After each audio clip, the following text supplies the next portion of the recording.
Belə bir integral sualına baxaq. Daha əvvəllər belə tip integral imtahanda düşmüşdü. 3-dən 7-yə sinüs kvadrat x dx üstə gəlin sin olsaydı biraz işim nəysə rahatlaşa bilərdi, asanlaşa bilərdi. Və ya 3 ilə 7-nin də yeri dəyişik olsaydı, onda 3-dən 7-yə bir integralın altında yaza bilərdim.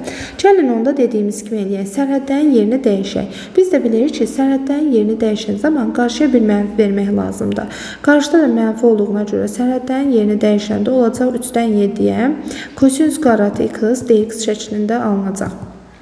İndi bir integral artıq integralların sərhədləri eynidir. Bir integral işarəsini daxilində yazsam sinüs kvadrat x sinüs kvadrat x üstə gəl kosinüs kvadrat x üstə gəl kosinüs kvadrat x dx. Sinüs kvadrat x üstə gəl kosinüs kvadrat x bizə verəcək birim. İntegral 3-dən 7-yə 1 dx. Nəyin törəməsi 1-dir? X-in törəməsi. Sərhədlər də 3-dən 7-yə. Yuxarı sərhədi qoysaq 7, aşağı sərhədi qoysaq 3, 7-dən 3-ü çıxanda cavabımız olacaq D variantı. 4D variantı.